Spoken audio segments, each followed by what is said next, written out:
अस्सलाम वालेकुम everyone. I hope all of you are doing well.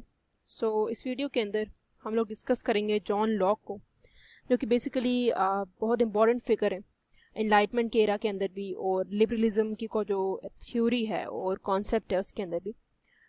So let's start. John Locke जो थे वो बेसिकली 1632 के अंदर पैदा होते हैं और 1704 के अंदर इनका एरा एंड हो जाता है। इन्होंने जो कॉन्सेप्ट दिया था और जो कुछ बुक्स लिखी थी उसके अंदर उनकी कुछ 2 ट्रीटीज थी on government, a letter concerning toleration and essay concerning human understanding. ये कुछ इनके वर्क्स थे जो इन्होंने लिखे थे। इनका जो कॉन्सेप्ट था पॉलिटिकल लिबरलिज्म, ये काफ़ी इम्पॉर्टेंट है।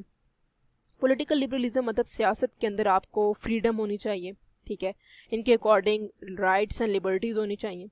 इनको कहा जाता है कि ये फादर हैं मॉडर्न लिबरल डेमोक्रेसी के एंड क्लासिकल लिबरलिज्म के, क्योंकि ये लिबरलिज्म के फादर माने जाते हैं, ठीक है। One of the most influential philosopher of all time, ठीक है।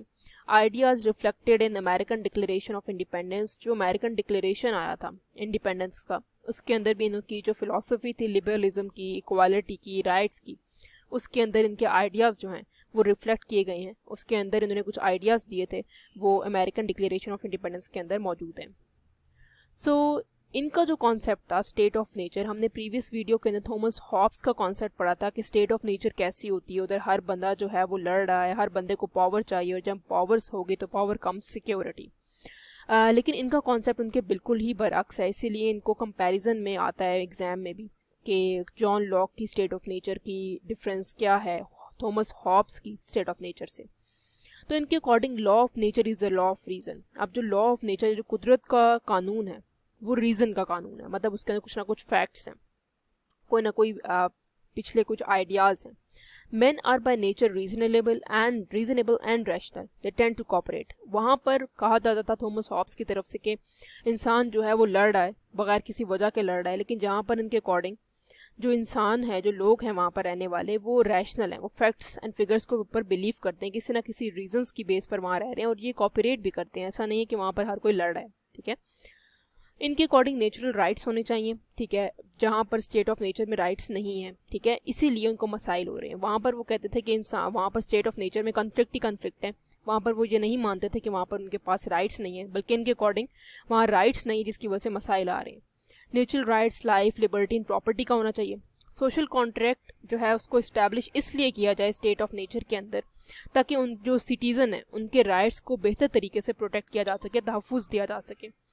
Neither a utopia nor a state of war. इनके अकॉर्डिंग जो स्टेट ऑफ नेचर है उसके अंदर कोई परफेक्ट भी नहीं है, यूटोपिया मतलब परफेक्शन नहीं है, लेकिन स्टेट ऑफ वॉर भी नहीं है, जंग का मैदान भी नहीं है, ठीक है, ना बहुत परफेक्ट है ना ही जंग का मैदान बना हुआ है।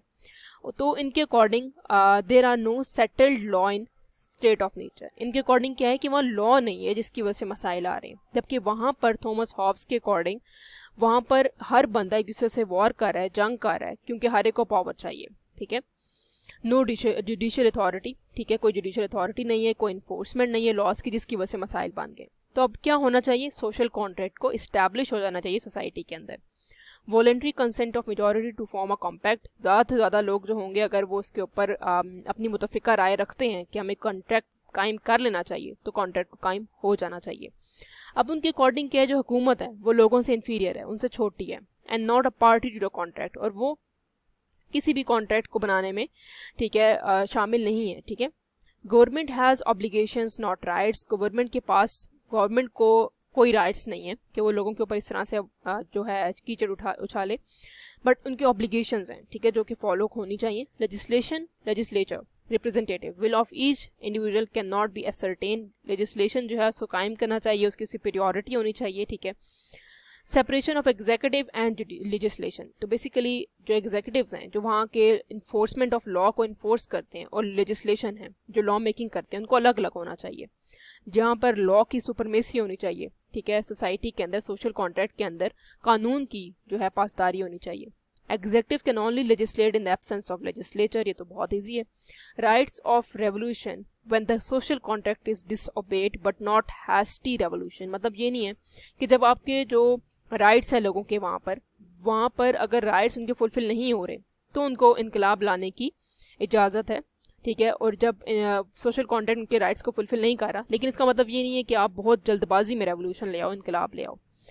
अब इस्टेब्लिशमेंट ऑफ सोसाइटी कैसी होनी चाहिए, जहाँ पर legislation can not rule in an arbitrary fashion, ठीक है, कभी किया कभी ना किया, ठीक है, can not deprive people of their property, land becomes property with the fruit of labour, no excess wealth, मतलब लोगों को जो है प्रॉपर्टी की वजह से आपने डिप्राइव नहीं करना, ठीक है, वहाँ पर अगर गवर्नमेंट जो कायम होगी वो प्रॉपर्टी की वजह से नहीं करेगी लोगों को deprive.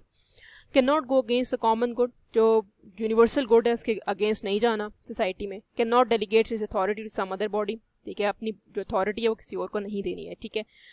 So there are some quotations by John Locke, with laws and tyranny begun, इनके अकॉर्डिंग जहाँ पर कानून ख़त्म हो जाता है वहाँ पर अफरा तफरी और जो डिक्टेटरशिप का कॉन्सेप्ट होता है, टायरनी और बहुत जालिमाना जो कॉन्सेप्ट है वो आ जाता है। In all the state of created beings capable of law where there is no law there is no freedom, इनके अकॉर्डिंग जहाँ पर कानून नहीं होता वहाँ आज़ादी नहीं होती है। तो बेसिकली जॉन लॉक ने बेसिकली क्या किया है कि उन्होंने इंडिविजुअल को ज़्यादा प्रायोरिटी दी है और स्टेट को कम प्रायोरिटी दी है, जबकि थॉमस हॉब्स ने स्टेट को बहुत पावरफुल दिखाया है और इंडिविजुअल को उससे सबसर्विएंट दिखाया है, इंडिविजुअल को छोटा दिखाया है और स्टेट को ज़्यादा पावर्स दे दी है, जबकि जॉन लॉक ने स्टेट की पावर्स को कर्टेल कर लिया है और इंडिविजुअल को ज़्यादा पावरफुल बनाया है।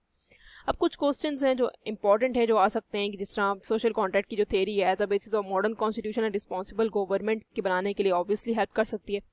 पॉपुलर सॉवरेनिटी होनी चाहिए जहाँ पर लोग जो हैं अपने सॉवरेन को चूज़ करें बाय वोटिंग या कुछ भी। फॉर्मेशन ऑफ सिविल सोसाइटी, ठीक है, ऑब्वियसली जहाँ पर वेलफेयर का काम किया जाए, सिविल सोसाइटी होनी चाहिए। Father of modern liberal democracy हमने ऑलरेडी पढ़ ली। Natural rights and state of nature, natural rights यही है कि उनके law life liberty and property के राइट्स को प्रोटेक्ट किया जाए, उनकी एजुकेशन के राइट्स उनको प्रोटेक्ट। स्टेट ऑफ नेचर क्यों बनी, स्टेट ऑफ नेचर के बाद सोशल कॉन्ट्रैक्ट क्यों बनाया गया अकॉर्डिंग टू जॉन लॉक, इसीलिए बनाया गया क्योंकि वहाँ पर उनके राइट्स प्रॉपर्ली प्रोटेक्ट नहीं किए जा रहे थे स्टेट ऑफ नेचर में, इसलिए सोशल कॉन्ट्रैक्ट की ज़रूरत थी। So that's all from my side. If you have any queries, you can ask me in the comment section. Please like, subscribe and share my channel. Thank you so much for watching.